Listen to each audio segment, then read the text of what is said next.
एक सुंदर से जंगल में रेनू चिड़िया ने अपना घर बनाया हुआ था।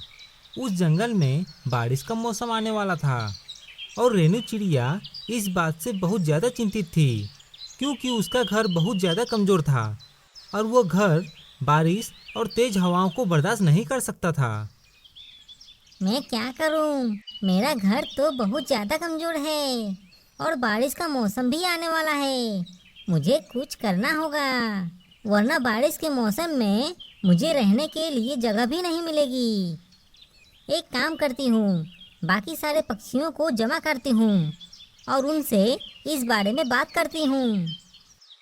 फिर रेनू चिड़िया बाकी सारे पक्षियों को जमा कर लेती है और उनसे कहती है, पक्षियों, मैंने यहाँ तुम सभी को बहुत ज़रूरी बात बताने के लिए बुलाया है।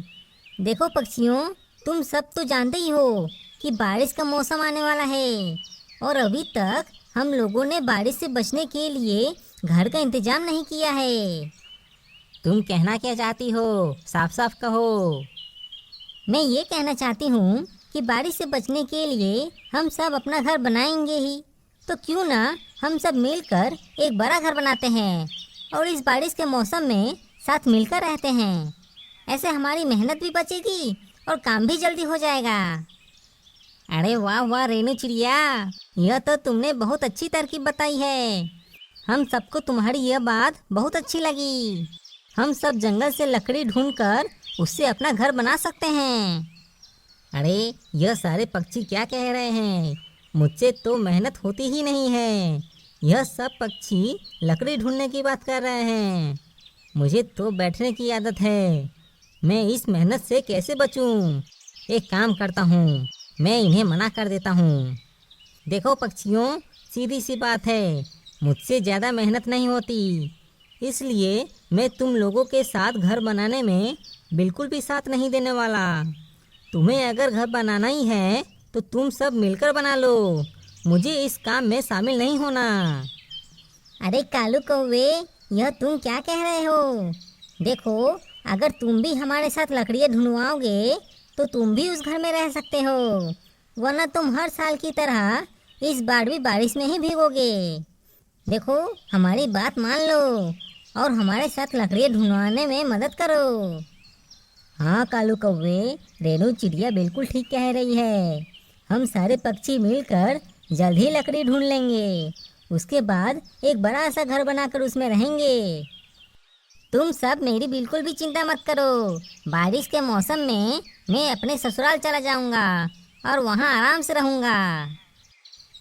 इतना कहकर वो कालू कौवा वहाँ से चला जाता है और वे सारे पक्षी लकड़ियाँ ढूंढने के लिए निकल जाते हैं।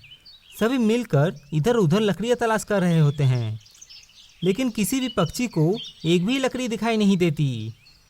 काफ़ी देर तक लकड़ियाँ ढूंढने के बाद सारे पक्षी थक हार कर एक पेड़ पर आकर बैठ जाते हैं। रेनू चिड़िया, लकड़ियाँ तो मिल ही नहीं रही है। बारिश के दिन भी बहुत नज़दीक आ चुके हैं। अगर लकड़ियाँ नहीं मिली तो हम घर कैसे बनाएंगे? अरे पक्षियों, तुम लोग बिल्कुल भी चिंता ना करो। तुम लोग जाकर अभी अपने घोंसले में आराम करो। मैं दूसरे जंगल जाती हूँ, क्या पता मुझे वहाँ पर लकड़ियाँ मिल जाए।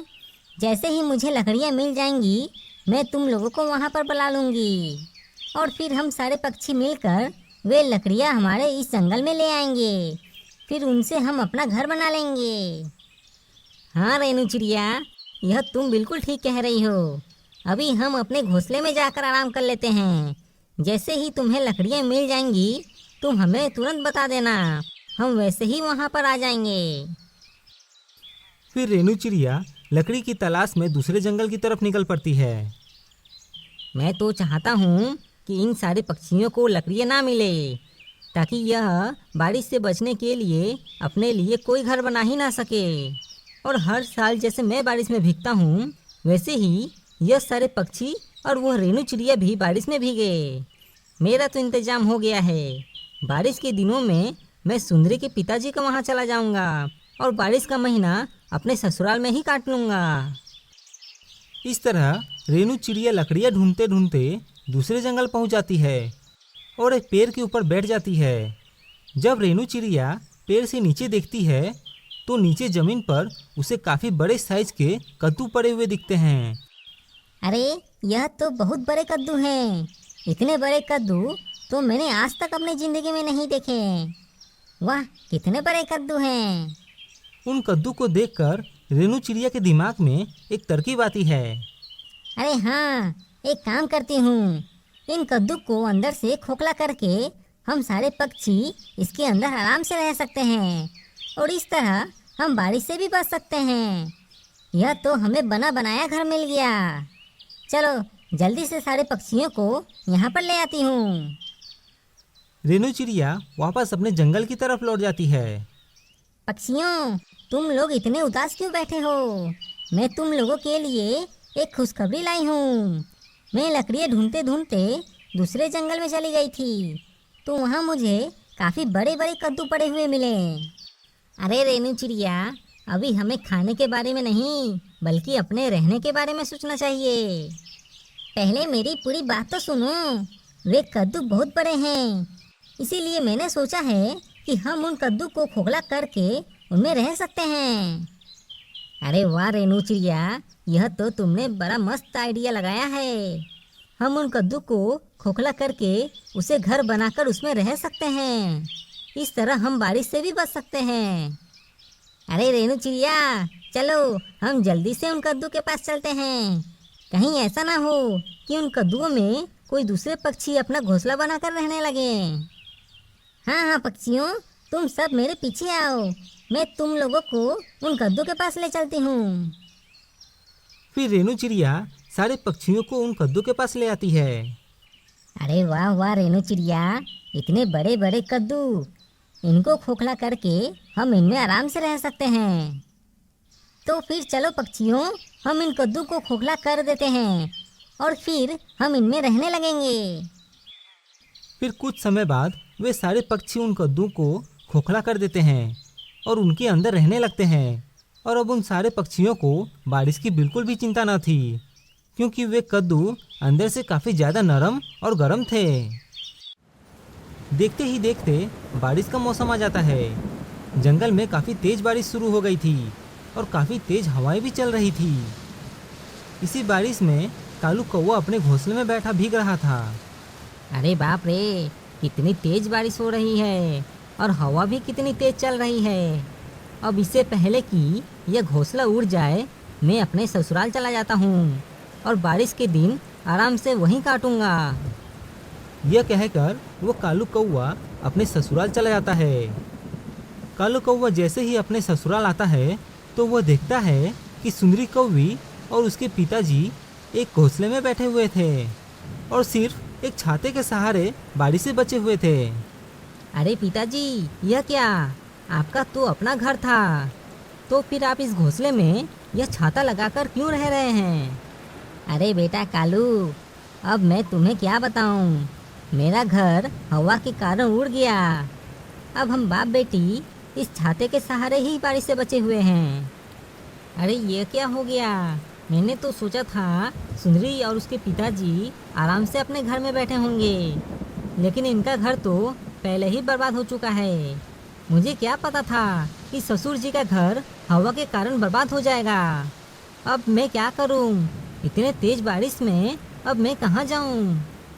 कालू देखो, मुझे पता है तुमने बारिश से बचने के लिए मेहनत करके घर बनाया होगा और ज़रूर तुम यहाँ मुझे लेने आए हो।